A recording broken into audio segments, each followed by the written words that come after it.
Mr. Joonathán von Artist, all of the Israeli cabinets have genocidal language. We should start asking, why are we funding this? I think you should update your poison. I've heard it a million times. It's interesting for me to hear that from an Egyptian. Egypt never received $30 billion to murder children and bomb hospitals. Israel is like Shaggy. You show you killed the children. It wasn't me. Dude, your war crimes are documented. They have broken more international laws than Diddy has violated young rappers. I'll give you credit for saying catchy things and sound bites, but in terms of actually knowing what's going on in Gaza, you have no clue. 3 months of starvation, that is nonsense. You know how many videos I've seen of fat Gazans, of fat Hamas fighters? Dude, we gave you $30 billion to bomb children, and it's not enough for you. At least when you pay a dominatrix, you know that you're getting fucked. 5 of Israel's allies, including the United Kingdom, have sanctioned 2 senior members of the Israeli government. Finance Minister Smotrich and Security Minister Ben-Gvir are accused of inciting extremist violence and serious abuses of Palestinian human rights. Both have called for the aggressive expansion of Israeli settlements in the West Bank. Smotrich says that Gaza will be entirely destroyed and that not one grain of wheat should be allowed in. That's genocidal language. And the result is an extraordinary situation in which two of Israel's top ministers are now banned from travelling to countries that Israel counts as friends and allies. The United States, Israel's oldest and most important ally, is rapidly running out of patience too. President Trump might be the only person outside of Israel who can end this war. This week he called Netanyahu to tell him that a ceasefire and a hostage deal are not enough. He expects the war to end. For today's debate, I'm joined by 2 very familiar contributors whose insights we value and respect. Jonathan Conricus is a former IDF spokesman and combat commander. Bاسm Youssef is a satirist, a former surgeon and a figurehead of the pro-Palestinian movement. Both have spoken a lot about October the 7th and the long history of the war and indeed the conflict. So we're going to focus on what's happening now and what needs to happen next. Jonathan will go first, Bاسm will respond. We'll try to give both of you equal time and a statement to respond to. So let's get into this. Jonathan Conricus, first of all, your reaction to this pretty unprecedented news that 2 Israeli senior ministers have effectively been sanctioned by some of Israel's closest allies. Yeah, it puts into question if it really is a close ally. And I think I'm very disappointed. I think it is egregious. I think it's wrong. I think that decision is hypocritical. I think it is unfair and probably impossible standards that are only applied against Israel. And I think it is very unhelpful. And I think that Secretary of State Marco Rubio said the same words, very unhelpful for the UK and a few other countries to gang up against Israel and to do that. I will say that I didn't vote for either of those 2 ministers, and I probably don't share many of their views and definitely not their language and style of communications. But I will say that they were democratically elected and that in Israel, which is more than I can say about a lot of people and so-called leaders in the region who are not under UK sanctions, and I think that they represent what their voters feel. Now, without espousing and supporting specifically what you quoted Bezalel Smotrich saying, when it comes to humanitarian aid, I think there's a bit of irony here that he is now sanctioned after he himself, as Minister of Finance, signed the budget that pays for humanitarian aid that is now being delivered to Gazans. As far as I know, more than 14 million meals have been provided by Israel and the Gaza Humanitarian Foundation over less than 2 weeks directly to Palestinians without Hamas or their front organization UNRWA being able to touch, contaminate, control and divert the aid. And I think that is positive development, welcome. I think that it is late in the game and we should have done it earlier. But I'm happy that it's being done now. I'm happy on 2 fronts because 1, there is a need for food to be provided, and 2, it undermines the control and the stranglehold that Hamas has over the Palestinian population. Okay. And I would also say under the same, just one last thing appears, under the category of hypocrisy, I've read so many tweets and statements by so-called humanitarians who claim to care about food and the humanitarian situation in Gaza. They are the same people who are now saying that this humanitarian effort by Israel isn't enough and that they don't support it. I wonder why they don't support it. And I think that they don't support it because it doesn't support the UNRWA mechanism that is in place, that keeps Hamas in place, and because it is perhaps the beginning of the end for Hamas. And a lot of people have a vested interest in Israel not defeating its enemy. Okay, Bاسم Yusuf, your response. You guys are talking about these 2 minutes as if this is the exception. I mean, like all of the Israeli cabinets have genocidal language. And Mr. Joonathán, con artist on the other side, he's like saying that they represent their constituents, which means the whole society, the whole community is genocidal. This is what they represent. And actually, like I think like we're asking the wrong question. We should be asking, like, instead of what we do, we should start asking, why are we funding this? Why is my tax money, $30 billion to date, went to Israel to buy 2,000 pounds bombs and F-35s to dump Palestinians? Why is your tax money, Beirs, is going to the British government to finance this? If Israel wants to defend itself, let it defend itself by itself, not with my money. And also, like, this is like a country it's bragging that this lobby is buying off politicians in America. AIPAC is bragging about 80% of Congress being paid by them. If one politician in the EU, in Britain, in America was paid with bribed by Russian money, oh my God, you're going to have 6-month wall-to-war coverage, foreign interference, democracy, imperial corruption. But with Israel, crickets, complete radio silence. And I brought this, by the way, many times, and it was just like you flow over it, because this is the real question, right? Because you would spend 3 hours talking about if this is a proportionate response, but we'll not talk about 3 minutes. Why is my money? Why is hurricane relief funds in America are going to fund Israel? Also, like, I don't understand the relationship between America and Israel. It's like it's the most effed up situation ever. We're like the world's most pathetic sugar daddy. We give them billions of dollars and they shit on us. Like Mr. Joonathán said, now we're ganging on them. We're not helpful. Dude, we gave you $30 billion to bomb children and it's not enough for you. Like, I mean, at least when you pay a dominatrix, you know that you're getting fucked. But this is just America having a public humiliation king while getting fucked, and they call this foreign policy. They are arresting American students on American soils for protesting Israeli war crimes. What the hell, man? This is like your crack whore making you beat your children for calling her what she is, a whore. And this is what really boggles me in America. The right and the left, they fight each other tooth and nail over gun control, education, minorities' rights, healthcare, DEI. But when it comes to Israel, everybody competes to be Israel's favorite bitch. Republicans hate handouts unless it's for Israel. And Democrats, they love human rights unless it's for the Palestinians. I mean, this is a Delulu state. You guys are Delulu. You are Delulu. Like, I came here today to witness for myself how someone can lie so shamelessly. The guy is like a human pinball machine. Every question lies on him, ends on Hamas. Is like a magic 8-ball with one answer. Hamas. Yani, at least flat earthers, they make things interesting. You guys are boring. You are like the same thing. I left all of this. I left the media because of this. I come back. It's a freaking Groundhog Day. Every day, the same question, the same thing. Dude, nobody believes you. You are liars. Okay. Nobody believes you. Okay. Let me just say, well, since you haven't been on media for a while, Bاسم, you probably would have noticed that I've become quite unpopular, actually, with the pro-Israeli lobby, because I've been increasingly critical of Netanyahu and his government and believe they have... Because if you're not your doormat, that's if you're not entirely accurate, they will not do it. Yeah. Well, okay, but, you know... That's all right, not but that's just... accurate. You may have missed that. But, Joonathán Conriquez, your response to what Bاسm Yusuf said? Well, you know, I could choose to respond to many things. I could respond to your foul language. I could respond to how low you speak. I could respond to your nonsense rhetoric. And basically, I think it shows that you've been out of the business for a while because you're repeating, regurgitating a lot of stuff that's really old. I think you should update your poison.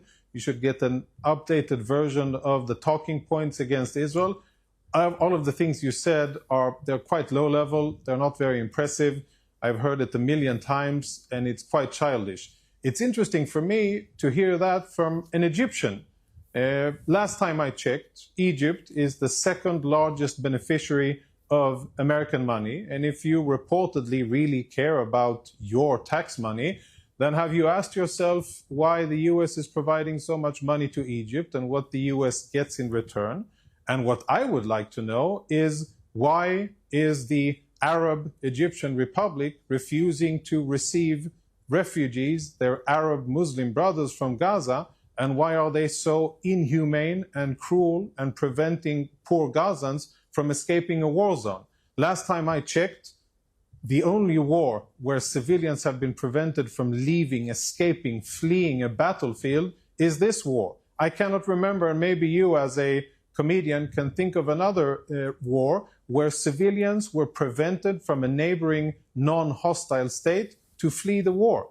I cannot remember any such thing. And I think that the country where you come from has a lot to answer from. I know that you're more confident in bashing Israel and talking conspiracy theories and AIPAC this and that and all of the other nonsense that you regurgitated. But let's talk about Egypt. Let's talk about their responsibility. Let's talk about US funds to Egypt. Let's talk about their cruelty. Let's talk about how they have prevented humanitarian access to Gaza. Let's talk about the fact that they have built the world's biggest wall that dwarfs the Chinese wall and all Israeli security walls between Gaza and Egypt. Why did they do that? Out of Muslim compassion?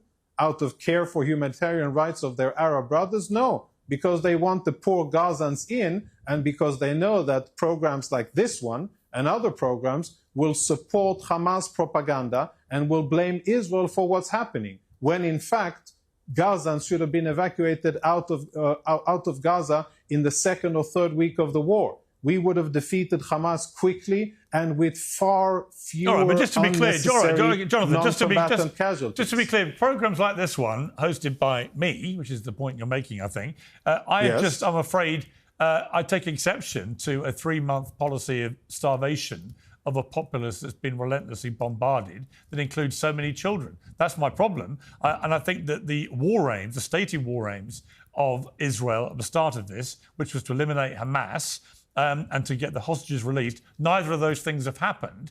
All that's happening is more and more civilians are getting killed in the process of going after the Hamas terrorists. And you've taken also, as a government, to starving already impoverished children. And I just find that unconscionable, as indeed, by the way, do 2 former Israeli prime ministers who've gone on record as saying that. And there was a very powerful piece by a Jewish writer, Thomas Friedman, in today's New York Times, saying Israelis, diaspora Jewry and friends of Israel everywhere need to understand that the way Israel is fighting the war in Gaza today is laying the groundwork for a fundamental recasting of how Israel and Jews will be seen the world over. And he doesn't mean in a good way. He means in a very bad and serious and potentially dangerous way. So, yeah, this programme has evolved. It does stand for that. Campaigning. Well, I'm going to go to Bاسm for his response. But, you know, since you brought that up about this programme and what it represents. 10 allegations against me and I don't get to respond? OK, well, I'm going to let Bاسm respond. But that is my response to what you said. So, Bاسm.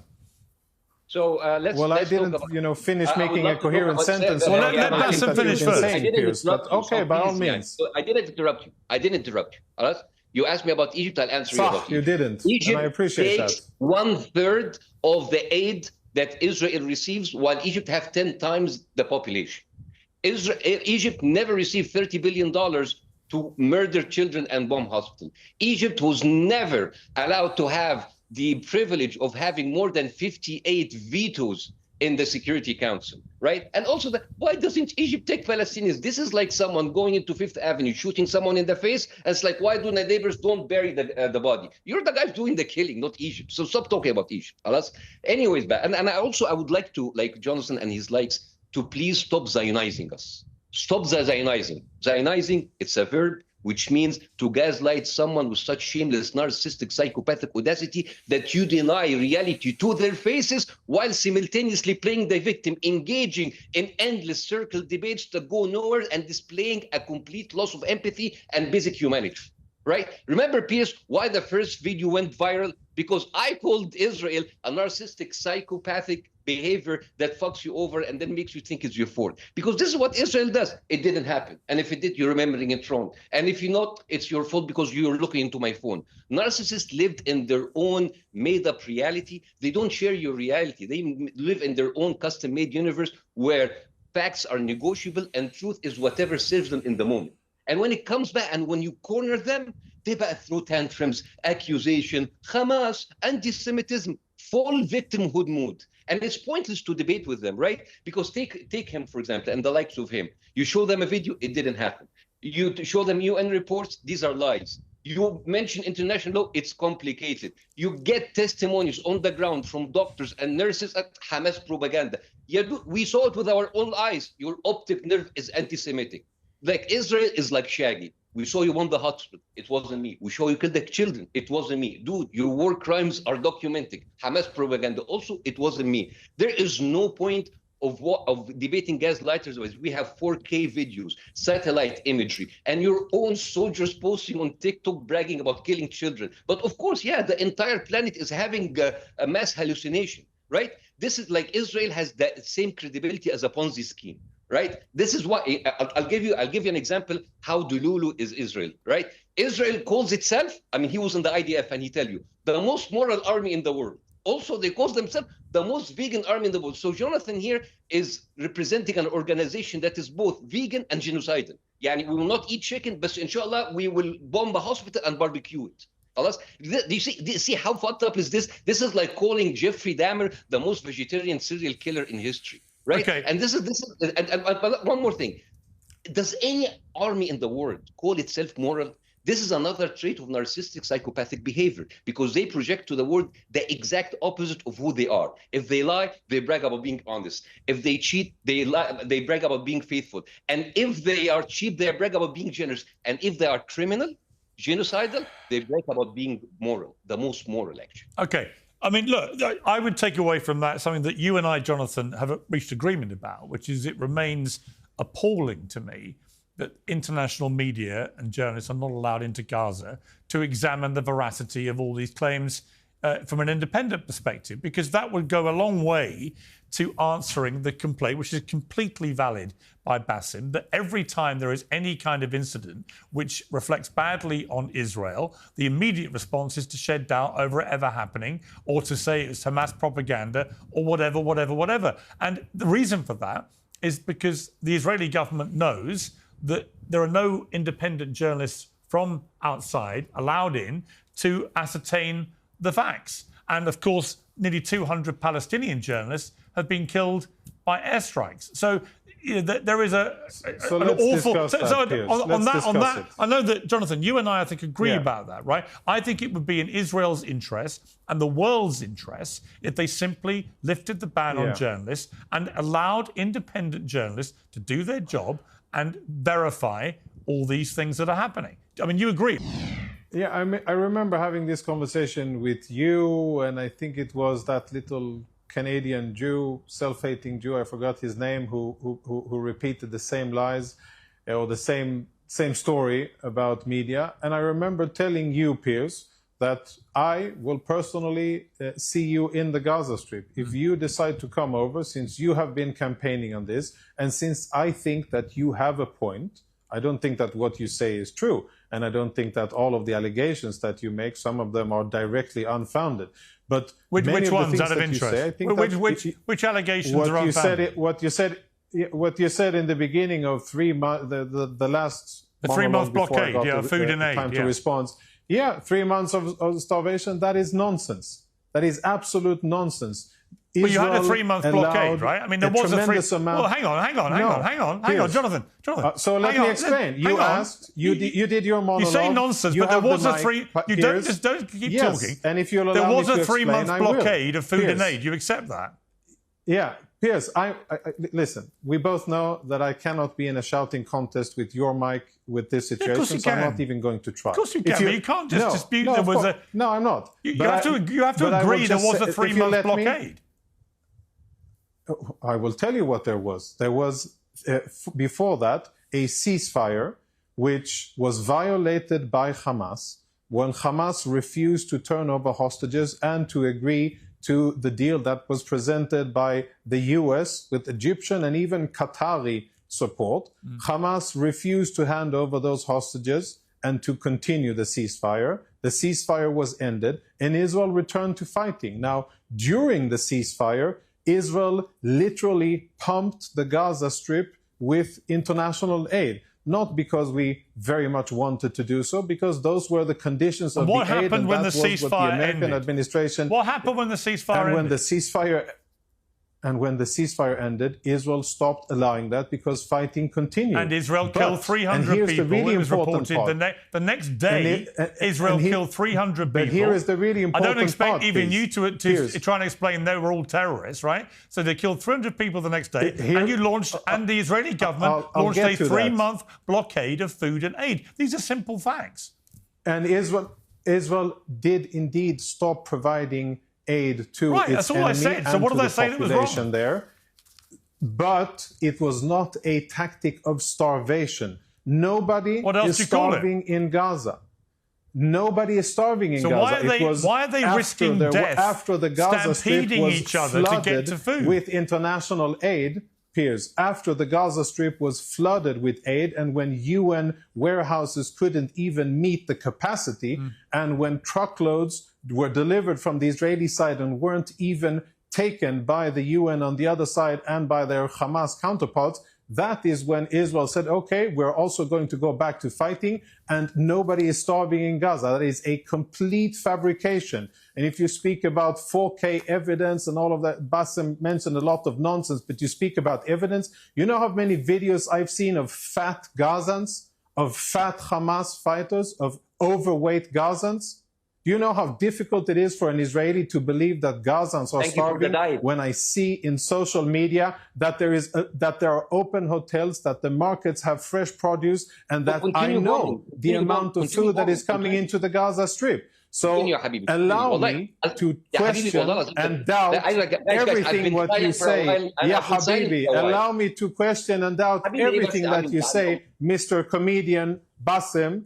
And because you don't have standing, you don't have knowledge, you're outdated, you're repeating. I'll give you credit for saying catchy things and sound bites. You do that very well. But in terms of actually knowing what's going on in Gaza, you have no clue. You're a complete uneducated person who is just regurgitating monologues and catchy names and popular culture at And you Israel, don't think that branding Gazans a bunch of fat people who aren't starving, you think that's not a catchy little phrase This is the to get funniest attention? shit I've ever heard. I mean, come on.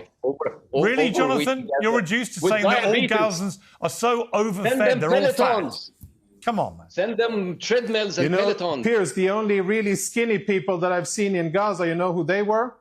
They were Israeli hostages that were starved by Hamas. They are the only skinny people, malnourished and tortured people that I've seen coming out of Gaza. They are the only ones that have been really malnourished. All the other ones that I've seen, and believe me, I have watched hours and hours of footage of Gaza that none of you have taken the time to watch, and I've seen a lot of healthy and some of them, yes, overweight. To verify whether there are actually any starving people in Gaza. Why don't you, if you're so right, and all the Gazans are incredibly fat from all the extra food they've been eating. No, that's not what I said. You did, Piers, actually. I didn't then say why that. don't you let the journalists... No, I didn't say that. I said that I've journalists seen in, and we can analyse just how many fat people in Gaza there are who've been overfed in the last few months.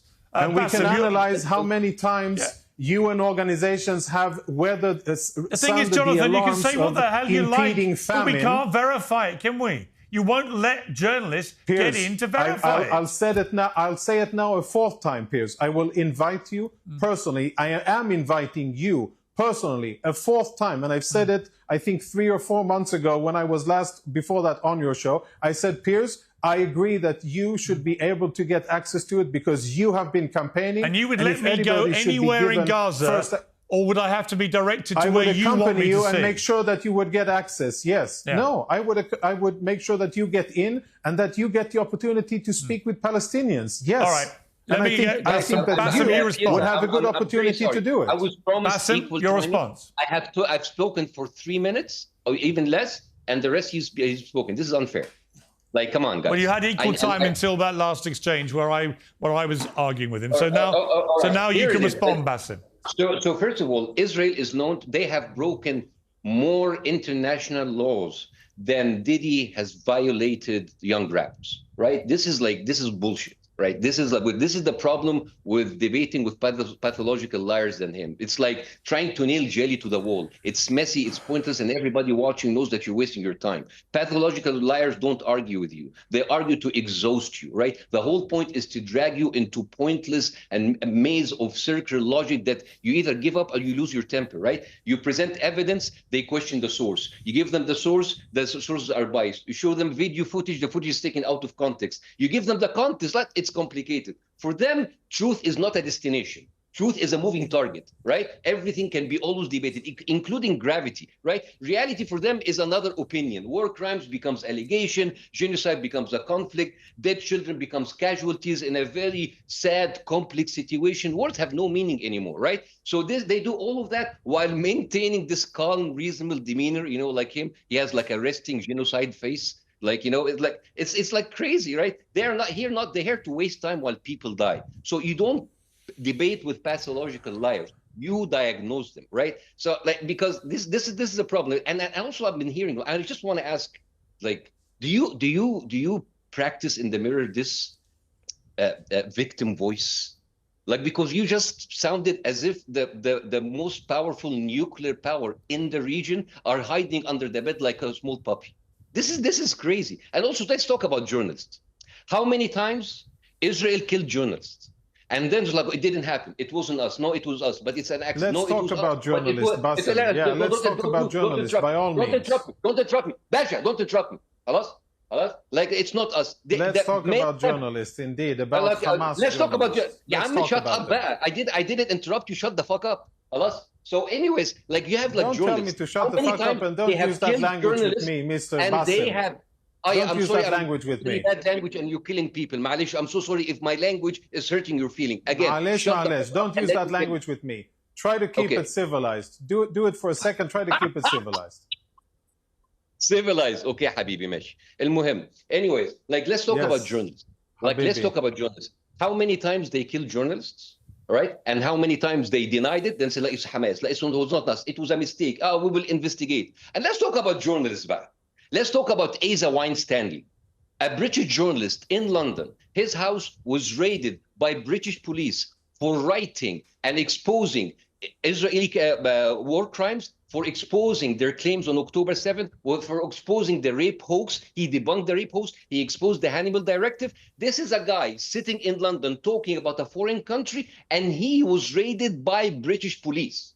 So I want to ask everybody who cares about freedom of expression, including you, Piers, like, shouldn't you be worried that one of your nationals, a British journalist, he shares your same profession, to be raided by London police and his equipment taken away for writing about a foreign country? What does this tell you about England? What does this tell you about Israel? What does it tell you about the so-called freedom of expression in the West?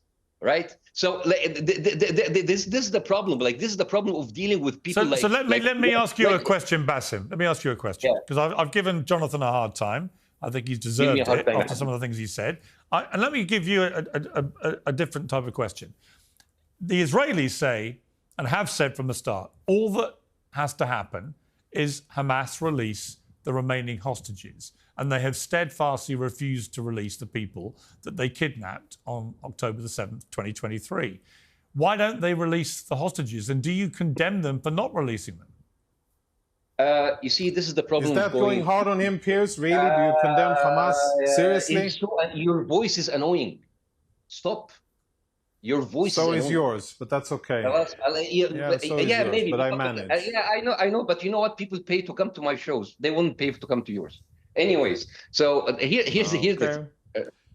I'm not going to go into a pissing contest with who's a better comedian. Because you will lose. You can have that title. You can be a satirican. You will definitely lose. Can you answer my question? Okay, so here's the thing. Let's talk about credibility. Like, this is what Israel claims.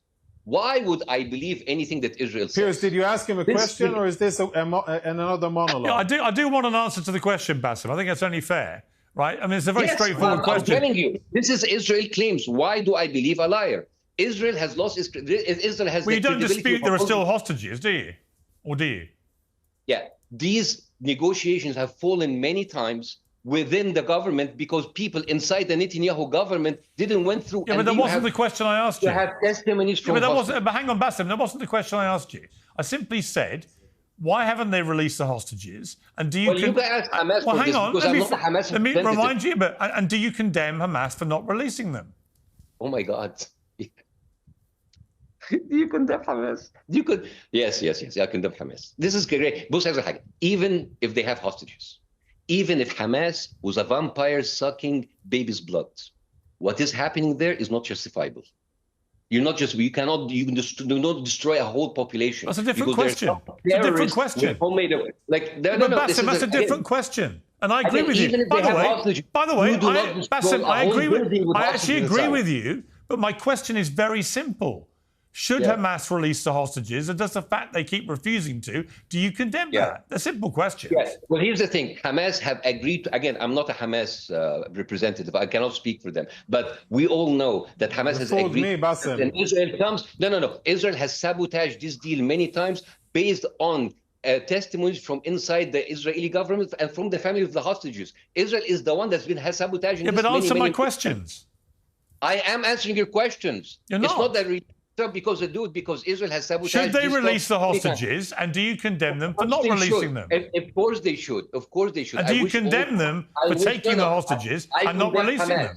I condemn Hamas for not releasing the country, and I condemn Israel for keeping more than 25,000 hostages in Israel. Half of them is women and children, right? And it is, again, let me go back to my point. Credibility. Israel has lied many times. You have the Prime Minister of Israel, Benjamin Netanyahu, went in front of the UN right before they bombed Lebanon. And he said every house in South Lebanon, in their kitchen, in their garage, harbors a missile for Hezbollah. If this is not comedy, what is this? How can you believe someone who said something? Have you been to southern Lebanon? And he said, have you been there? Do you know anything about it? No, yeah, of course. Don't say that. Have you been there? Do you know anything about it? Out of the three of us, I'm actually the only guy who's been there. You haven't been there. You don't know about it. I'm quite sure that you haven't seen intelligence about Hezbollah operations. And I'm quite sure that Piers hasn't either. I can tell you that I've seen it with my own eyes. Yes, I have seen tunnels underneath houses in Lebanon. I have seen houses that Hezbollah used for military purposes. And when you speak about lying, well, at least you should have something to back up your claims. You're saying nonsense. You don't know what you're talking about. You're cheap TV talk. Can you not? Don't talk over each other, Jonathan. There's no point. Let Bassem finish and then respond. It's fine. Shut the fuck up. All right, finish your point, Bassem, and let Jonathan respond. It's fragile, always deeply hurt state. While doing that, they're doing that while holding the gun. Israel is what happens when you give a very advanced military to a Karen. Actually, he looks like a Karen. He looks like the male Scandinavian version of a Karen. Actually, he looks like he swallowed the Karen. But Israel is the only place where you can bulldoze a house and then sue you for scratching the tent. But dude, everybody knows that you're lying. Your neighbor knows that you're lying. Your barista knows you're lying. Even your GPS avoids your house because of this thing that comes from your vicinity. Everybody knows you're lying. Well, I would say this. All right, let me jump in. Pathologically lying. Okay, let me put it this way. You know what, Jonathan? You're perfectly entitled to not care what I think about any of this or what Bassem Youssef has to say about it, because obviously he has passionate views on the other side of this. And I've changed my views, as you know. I've said this to you very clearly.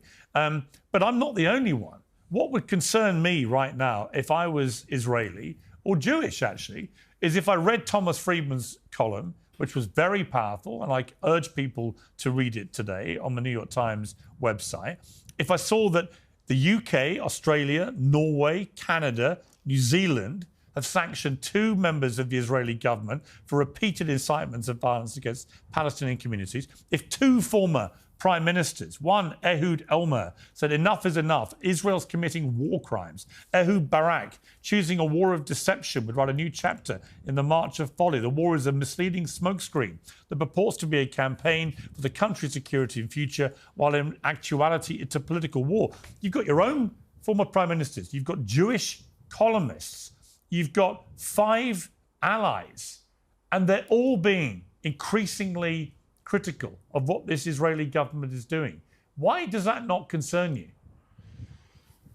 So let's address that. First, let's characterize the countries that are part of that. Norway is not an ally. Norway has been really the tip of the most extreme part in Europe. Let's take the UK. Propagating for a Palestinian state at all costs. Yeah, I will. And as I said in the beginning, I am indeed worried. I'm saddened by it. I think that it is a wrong decision. And I regret that that is what the UK has decided to be the policy that the UK is driving. You know why they're doing it, don't you, I think it's Jonathan? regrettable. They're doing it because Smodrich and Ben-Gvir have made no secret through their publicly stated comments that they want to kick all the Palestinians out of Gaza. They're also endorsing endless new illegal settlements on the West Bank. This is genocidal language that they're talking. That's why these actions have been taken. And I don't believe, Jonathan, having interviewed you many... Hang on, let me ask a question. Having interviewed you many times since the start of the war, I do not believe that you have anything in common with these people. I just think you instinctively know what they're saying and what they are planning to do is wrong. So let me say this. As I said in the beginning, and I've been clear about it, I didn't vote for, and I probably don't support them in much of what they say, not in content and not in the way that they say it. I don't think that everything that these two ministers, these elected officials say is wrong, but I do think that many of their statements have been tasteless, have been wrong, and have been unhelpful. Now, what I am concerned with a lot, really a lot, is what we spoke about the last conversation when you had Ehud Olmert on. You asked him one semi-serious question about the war crimes allegations. He didn't back it up because he doesn't have anything to back it up with. He was just there for the headlines, and for the attention, and because he has a grudge against Bibi, and because he also has a lot of criticism against him. That is fine, and that's part of the Israeli political debate and environment, and that is usually what happens in democracies when people have the ability to say what they think and they have the freedom to do so. By the way, Arabs have it as well in Israel, unlike in most other countries in the Middle East. However, what I would say is also very worrying, and I think relevant to this program and to many other programs, is how easily Hamas propaganda and anti-Semitism are platformed, and what the consequences of journalists. A few questions ago, you started speaking about journalists. I would like to address the issue of the responsibility of journalists when they report from the field. I would like to address the responsibility of the New York Times. They are in the field. They are, Piers. They are in the field. They have people in the field, and they have people in Jerusalem. How many international journalists are currently in Gaza? How many international journalists are currently operating freely in Gaza? Why would you diminish the importance of Palestinian journalists in Gaza? I asked you how many international journalists. Why would you unqualify them? You killed them. You killed them. I said how many international journalists are in Gaza? You can see who is reporting. Nada. Yeah, you can see who is reporting. All of the major networks are reporting from Gaza. If you don't like the reporting from Gaza, then let international journalists in. But you won't. And there's only one reason you won't. Because you don't want journalists. You don't want journalists to actually report what's happening. You would rather smear all Palestinian journalists and as we Hamas. are in agreement. Piers, we have covered it, and I have already said that we are in agreement that you and I have said to Israeli counterparts of of media that I think we should allow journalists in. We have said that, and I think you don't need to use it every time I start to make an argument of something that is remotely and you inconvenient. keep questioning the integrity of Palestinian journalists who are getting killed in large numbers, record numbers, in fact, but you won't let the international journalists in. And I will continue to do that, Piers. Yes, and I will continue to question the veracity of But that's very easy to do, isn't it? Palestinian so easy to smear Palestinian journalists who are dying in large numbers because you won't let any other journalists in. So you say all the ones that are there are pro-Hamas. Piers, you smear there is a them all. lot of reporting from Gaza.